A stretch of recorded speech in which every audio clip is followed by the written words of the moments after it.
Hey guys, welcome back. 1776 or bust. So I'm back from the range, and I have to say that there's a lot of happy endings with this gun today. This is really, to boil it down to a few words, it really is a nice gun to shoot. Is it the best gun I've shot? It's still debatable. I think I definitely need a little more time behind it. I did put 300 rounds through this today because my PPQ had a small issue with it, which was not of the gun's doing, but we'll talk about that in a minute. But overall, very pleased with the gun, as I assumed I was going to be. Again, it is a CZ, so you know you're going to get excellent craftsmanship, excellent quality right off the bat from almost all their pistols, or at least you would think you would. Now, the gun is extremely comfortable. Shooting it, I have to tell you, I didn't have any issues with the grip at all. I don't think any of these are really going to bother your hands too much, unless you really have that ultra-sensitive feeling in your hand. But honestly, guys, this is actually a really nice feeling gun to shoot. Now, with that being said, what I'm going to do is I'm going to kind of go through everything that I found when I shot the gun. I'm going to show you some of my targets. I don't have any video because my tablet that I was shooting with fell on the concrete floor and shattered the glass inside, or the liquid crystal inside. So I don't no longer have a tablet to shoot video on. So that really sucked, but oh well. Now anyway, some of the things I found about the gun, that again, before all of you fanboys get butt hurt over this, I want you to be very clear. I am a CZ fanboy. So I am not going to give you an unbiased review. And I'm certainly not going to tell you that you should abandon this gun and only get a PPQ, even though I'm a huge PPQ fanboy as well. What I am going to tell you is what I found with the gun. Some will be negative, some will be positive, but it's my observations that I found with this particular handgun. I'm not being paid by anyone. I'm not being bribed by any company. This is just what I found. And if you get aggravated with that, I'm sorry. But again, try to keep an open mind, guys, because I am trying to do an unbiased review, and I'm going to do my best that I can, even though I do obviously prefer the PPQ over every other gun that I own, at least striker fired wise. Now, of course, getting back to the P10, again, the stippling on the side, it is aggressive, but it's not an uncomfortable, aggressive grip. It sits well in the hand. Actually, it felt like my hand was locking in better because of these little textures on the sides and the back. So from that aspect, I think they did a great job with that.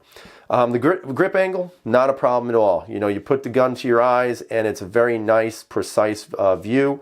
It's very easy to pick up the sights. I will tell you, one of the negative things that I did find that I didn't like so much was actually the sights themselves. They're actually, in my opinion, a little too small. I do like the low profile rear, but I think the white dot in the front is just a little bit too small. It was making it a little bit difficult to actually pick up.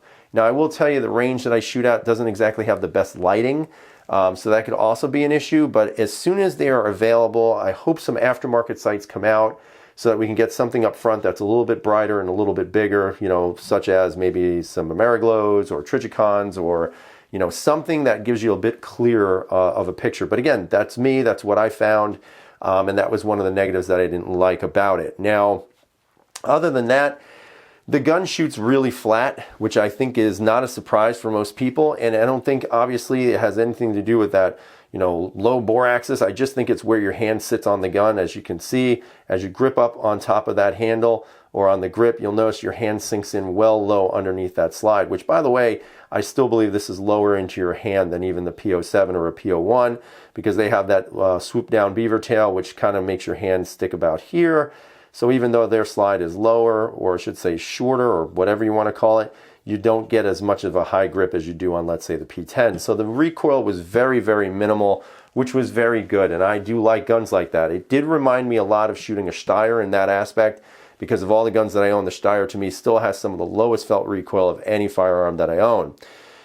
Now, on the previous video, I had mentioned that the mag release was giving me a tough time to drop. As you can see, after 300 rounds, that is no longer the case. So I'm happy to say that it feels a little bit better. However, I will tell you, it does eject more positively when you kind of use this thumb knuckle here to kind of hit that button. It's still a little bit problematic with the thumb. It doesn't necessarily eject as fast as I would like. But again, that's something that I think over time will break in. I'll also tell you that as I was racking the gun and it was locked after each magazine was dumped, I still was having trouble dropping the actual slide. Now, the only way I can do that, again, is by using this thumb knuckle in here, whatever you want to call that, and I really have to grab down on that to drop the slide with a full magazine. So instead of doing that, what I was doing is I was slamming the mag in, which was dropping the slide, or I was just, slingshotting the slide forward to be able to shoot it. So from that aspect, both of those, I think this will actually work a little bit better over time. The mag release is already starting to do that already, and it's only been 300 rounds, so I think that's good. Last video, I also brought up the idea of the trigger.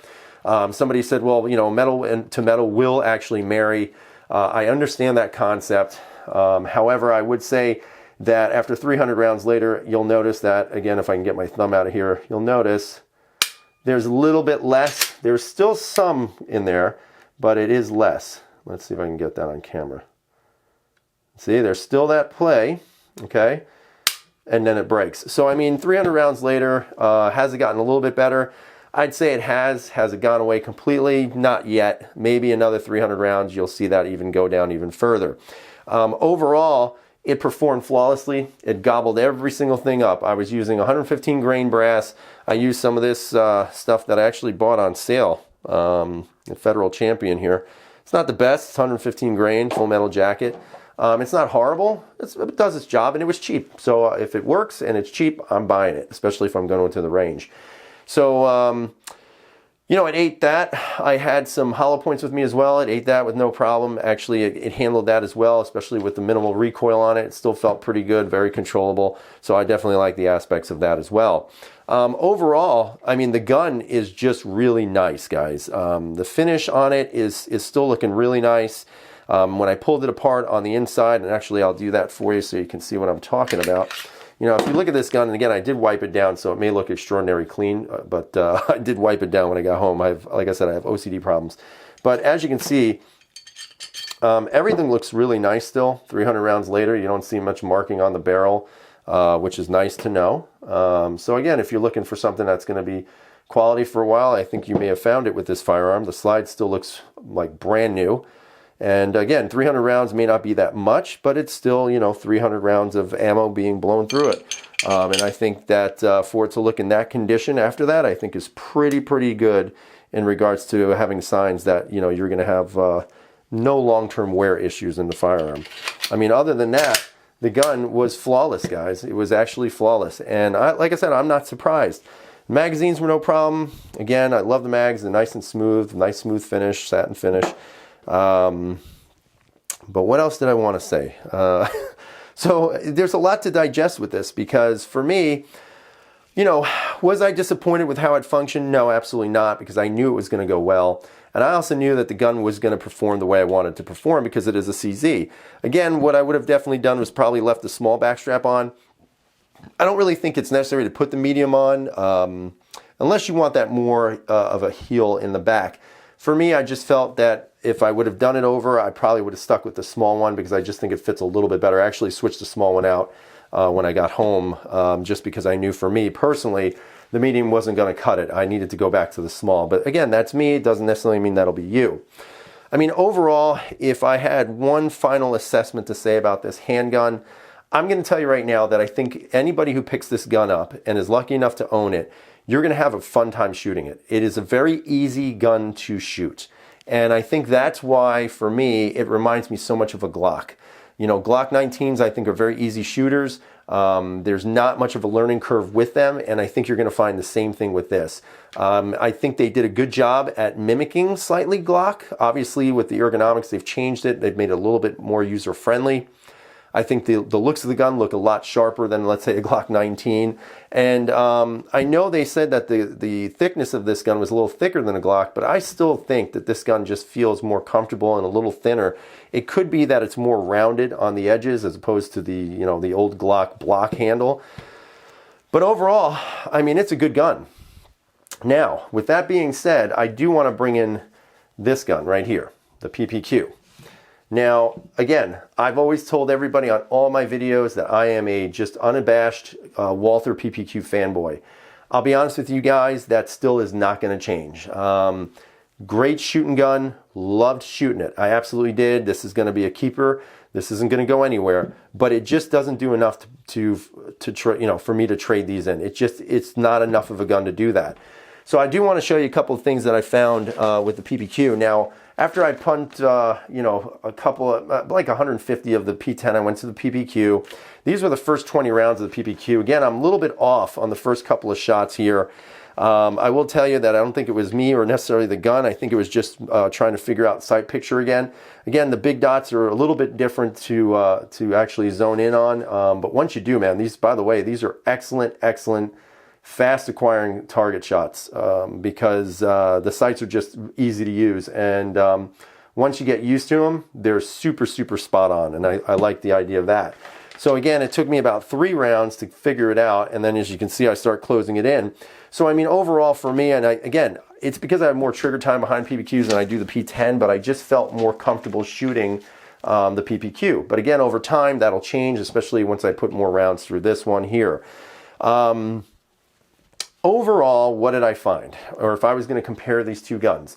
Look, they're both extremely accurate. And I'm going to show you this as well so you kind of understand what I'm saying. These were some more targets that I did. Sorry if I just burnt your eyes out. But as you can see, on the left-hand side is the P10. Again, this is after about 25-30 minutes of shooting. You can see that I still have some random, you can't see them down here, but I dropped 2 here, a couple of more, and then I'm working back up, and I'm able to kind of spot it in on here. So again, in my opinion, extremely accurate, extremely well shot. Maybe not well shot, but whatever. 7 yards, I'm happy with what I'm doing. Now, with the PPQ, you'll notice that the grouping is a little bit tighter than the P10. You can see the grouping is more centered. I have a couple of flyers here, but even in a group here, and then again, zoning back into the center. So, I mean, overall, they're both extremely accurate handguns, and they're both extremely pleasurable to shoot. Now, obviously, towards the end of the day, when my fingers had enough of loading 10-round magazines, you know, it's just ridiculous, but whatever. You can see that the P10, I'm able to kind of get a little bit better grouping here with 1, 2, 3 low. I don't know what the hell happened here, guys, whatever. Apparently, according to this chart, I must have been breaking my wrist, so who knows, but whatever. So, but you can see that I am able to center it a little bit more. And again, obviously with the PPQ, it's a little bit more squared away. It's a little tighter grouping, not by much. I mean, overall, both extremely accurate guns. Now, if I had to choose which would be the easiest one for me to shoot right out of the box, if I've never shot a gun before, I would definitely pick the P10. I just think it's an easy gun to shoot. The trigger's a good trigger. You've got a lot of good positive aspects of this gun that are going to make you, I think, a good shooter, but it makes it easier to shoot. Now, the PPQ, in my opinion, I think you do need to have a little bit more discipline with your shooting, and there's only a couple of reasons why. First off, I still think this trigger is better than the P10. I don't think it's necessarily based on poundage. I mean, this weighs in at like 4 and change. This is about 5, sometimes 5 and change. So, I mean, it's a pound difference in between the trigger pulls. Now, some might say, well, it's a lighter trigger pull, it's a better trigger. It's not exactly that case for this one, and I'm going to try to explain the best way I can. When I'm pulling the P10 trigger, what I notice is that it's a very nice trigger. I mean, it's a very short take up, and then there's a break. It's a nice crisp break. The reset is extremely short, and the break on the reset is also excellent. So, I mean, from that aspect, it's very good, but it just doesn't feel like a 4-pound trigger. It actually feels, and again, this is just my opinion, and I know there's going to be a lot of people who are going to get mad at this, but this just feels like a better Glock trigger. That's all it feels like to me. It doesn't even feel less weight-wise compared to a PPQ. Now, when I'm pulling the PPQ trigger, again, all the guns are clear. The take-up on the PPQ is maybe a slight bit longer than a P10, not by much. But there you go, and it's a very smooth take-up. It's a very smooth feeling. As a matter of fact, if I pull both triggers at the same time, whoo, see what I'm saying? That's why you need better trigger discipline on your PPQ. But if I pull both of them, it just feels like this one is gliding on ice. That's the best way I can describe it. It's so slick and it's so smooth that even though it weighs in heavier than the P10, it feels lighter because it's a smoother feeling trigger. Now, of course, when you reach the wall, I mean, it's just automatic. It's barely a tap of your finger and it breaks right over. Again, the reset, very positive, pushes your finger forward. And again, it's a very nice reset. I would say both of their resets are very close to each other. I just, for whatever reason, for me, it feels like there's more resistance on this trigger than there is on the PPQ. Again, there's things that could take, that could actually be causing it. It could just be me being used to this type of trigger. It could also be the shape of the triggers. To be honest with you guys, I don't have a clear answer why I feel that way. I think it's probably because I'm a lot more used to shooting this gun than this one. Do I think that this automatically negates this gun and this should not be considered? No, I don't think that. I think if you really want a good gun, yes, you should absolutely look at the P10. But I'm going to tell you right now, if you really want a good gun, you should absolutely look at the PPQ as well, because they're both really good striker-fired guns. Now, I was talking to a couple of my buddies, and that would be KS and Big Johnson, and we were kind of talking about what I thought about the guns afterwards. And I have to tell you, if I was going to rank triggers right now, just on triggers, and honestly, it doesn't really matter anyway, because like I've always said, in a self-defense situation, as long as the gun goes off when you need it to, the triggers don't matter. But right now, I still think the PPQ leads the way. Again, I don't have any experience with the APX or the F&N 509. I'm just going by what I have. And I still think the PPQ leads the way. I think second place is going to be the VP9. And I know this is going to be controversial. I think the third place trigger is actually the SIG 320. Even though it is a 6-pound trigger, it's extremely smooth and a very nice reset. And I think in fourth place at this point right now, just for me with very limited time on this gun, I think it's actually the P10. I think the P10's trigger is, like I said, a better version of a Glock trigger. I don't think it's better than any of the other three. And for those of you who love your Canics, your Elites, I even think the Elite trigger is actually better than this as well. It's a little bit smoother, but again, I think it's more like a PPQ trigger than it is this trigger. I mean, overall, it's a great gun. It really is. There's not a lot to really complain about. I mean, if you're going to sit here and complain about this trigger, then you're being ridiculous. I'm not complaining about the trigger. I'm just telling you what I found about it and what I thought about it. Does it mean I'm going to get rid of this gun? No, it doesn't mean that at all. It means I'm keeping the gun. Does it mean I'm going to replace this with my PPQ, or excuse me, replace the PPQ with this? It doesn't mean that at all. I'm going to have as much fun carrying this as I've been carrying this. I can tell you that much. And again, shooting them both side by side really gave me a perspective on something different. I think CZ has a great gun, and I think they did a great job coming back out with their second striker-fired handgun that they've ever made. And I think there is definitely going to be room for improvement. I think there's a couple of little things here and there that can probably be improved upon. But what manufacturer of guns does not want to improve on their products? I mean, overall, it's a solid gun. Overall, you're going to have many hours of enjoyable shooting with it. As a matter of fact, I can't wait to go back to shoot this gun, because I just want to get a little bit better with my accuracy with it. I do want to feel that trigger a little bit more, maybe give up a little, give in a little bit more in regards to its resistance. But I will also tell you that after shooting 300 rounds with it, my trigger finger wasn't so happy, and I'll explain why. One of the things I didn't like about that trigger was just the fact that that dingus doesn't seem to go fully into the trigger. Now that might be a good thing, because you feel that middle the middle part there where it falls into. But I don't really like it, because after 300 rounds, after shooting this with the pad of your finger, after a while you can even see the mark that it leaves, and that's just from me tapping that. So after 300 rounds, it does dig into your finger a little bit. Maybe I have girl hands, who knows? But I think that's going to be something that's going to bother some people. Again, how many of us actually go out and shoot 300 rounds? That's a whole nother question. But, if you have to hit somebody with 14 rounds or with 10 rounds, I don't think you're going to worry about it too much. But again, after 300 rounds, it definitely was bothering me a little bit. Other than that, guys, it's a good gun. It really is. I think you're going to really get your money's worth out of this firearm. I think this firearm has a very, very long road ahead of itself in regards to being bought and being used and having many, many good reviews on it, because it really is that good. Now, of course, again, totally love my PPQ. If I could only pick one, which would it be? I'm not telling you, because I can't tell you that right now. I have to get more time behind this before I could even decide if it would replace that. At this point, for me personally, I still think the PPQ is the king. However, this one is moving up. Now, of course, a few more 100 rounds through it, maybe it'll keep coming up higher and higher.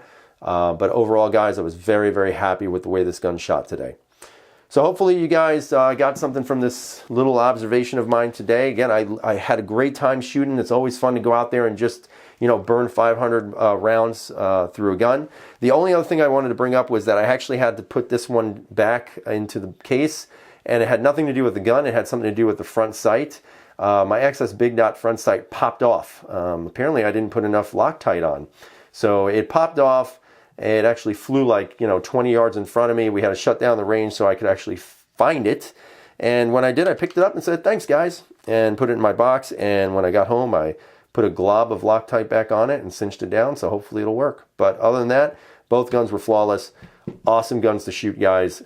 Definitely two of my favorite handguns that I own. So I hope you guys have a great night. Thanks for watching. Hopefully you got something from it. Give us a thumbs up if you would. I'd appreciate it. And if you haven't subscribed, please subscribe. And as always, everyone, enjoy your weekend, what's left of it, and freedom is never free.